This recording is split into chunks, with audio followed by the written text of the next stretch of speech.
From KUNC and the NPR network, this is In The NoCo. I'm Erin O'Toole. Drive through some communities in Colorado, and your movements may be monitored by a network of cameras that track your license plate. Police say they use these cameras to respond to crime and track down suspects.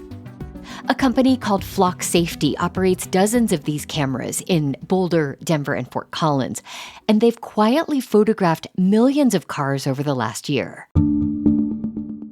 Right now, these cities are grappling with the question of whether these cameras help fight crime or are an abuse of privacy and civil liberties. In June, Fort Collins City Council voted 6-1 to cancel its contract with Flock Safety. Denver leaders announced in February they would not renew the city's contract with Flock. Meanwhile, officials in Boulder are also considering dropping Flock cameras. To better understand the debate over the cameras, we reached out to Stephen Keener earlier this year. He's an assistant professor of criminology at Christopher Newport University in Virginia. He studies the use of Flock cameras across the U.S., as well as some of the philosophical objections to the cameras. We're listening back to that conversation recorded in March.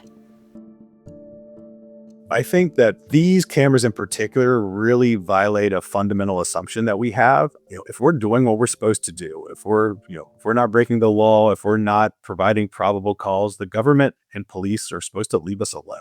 Like, we are supposed to have a certain expectation of privacy. But in reality, the vast majority of data being captured by these cameras are people just living their everyday law-abiding life. Flock cameras are usually mounted on poles, or you might see them on walls close to streets. The cameras scan license plates and sometimes bumper stickers. Stephen, briefly, what happens after the Flock camera photographs your license plate? So we call this a vehicle fingerprint. And so it can recognize the make and model of your car, bumper stickers, if you have like certain additions on your car, all of that. An image is captured, is then sent to a police database. And usually with that, there is a timestamp and a location of where that photo was taken and the time. But from there, they can integrate that picture with other surveillance data they have coming from things like traffic cameras, speed cameras, CCTV, and it is a pretty expansive database of both real-time pictures being captured as well as historical tracking data. Now, privacy and civil liberties advocates have major concerns about how this data is used. What are a couple of examples of ways that you've seen data misused after a Flock camera photographs a car? Yeah, so it's a couple different categories, and probably the most concerning of which has been the way it's been abused, particularly by law enforcement. For example, we've seen across the country officers using, I'm going to refer to them as ALPRs a lot. So that's automatic license plate reader cameras. Okay. And Flock Safety is the predominant form of ALPR cameras. And so we've seen officers across the country use ALPR data to stalk exes, ex-partners. We've seen them stalk their ex-partner's new partner. We also had an incident where in Texas, there was a search for a woman they thought was seeking an abortion out of state. And they're actually using the ALPR data to try to track where she went and if she tried to do that. So there's those abuses by law enforcement. We've also seen quite a few technical issues as well and misreads. For example, there was a family that was held at gunpoint because of a misread of an ALPR camera that thought the vehicle was stolen. In some of these cases, got pretty aggressive and violent. So Denver leaders decided late last year they would stop using Flock cameras after learning ICE officers had accessed information from a database maintained by Flock Safety, which builds the cameras. This is despite Flock's assurance that the company doesn't share that data. How is ICE able to get that information? So the most common way they're getting that information is through what we call a side door. And they're essentially just finding a friendly police officer that's willing to give them access to the database. So if you're a law enforcement department that has a contract with Flock, you can opt into their regional and national sharing database. And so in those cases, if you opt in, the pictures that are taken by your ALPR cameras are shared across the country, and is now accessible to law enforcement agencies across the country. In some instances, which we also saw in Virginia, this past summer, we saw ICE access 5 different localities' flock databases in Virginia. Mhm. And that was through these side doors where there was somebody willing to give them access to the database. And once they had access to one portal of entry, they now had access to this expansive national database.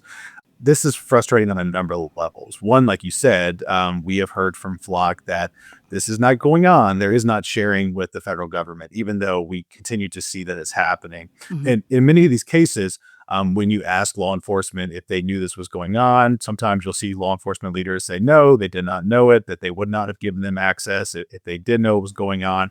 And there's also this question of what if they just came to a local department and says, hey, we are a federal law enforcement agency.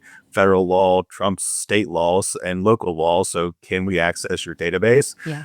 And there's a reasonable argument to be made that that would be the case, that they would also have a legal avenue into getting access to this, which I think is quite concerning.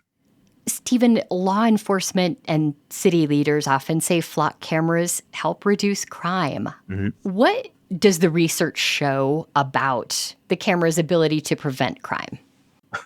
There is no peer-reviewed empirical study that can make that argument. And that's because of a lot of reasons. One, crime is complicated, and why crime happens is complicated. Two, like there has been a reduction in crime rates almost across the board, across the country. Not everywhere, but most localities are seeing it. Mm. Those are in those localities that have flock cameras and localities that do not have flock cameras. Crime is going down everywhere. But also, these cameras, if they're being used by law enforcement, it is to find somebody after the fact, to you'll be able to track somebody down. But when it comes to crime prevention, that does not connect at all with what we know from historical research on why crime happens, especially violent crime. If we want to prevent violent crime, it's going to have to involve things like reducing inequality, youth-focused programs, violence interrupters, those kind of actual preventive mechanisms.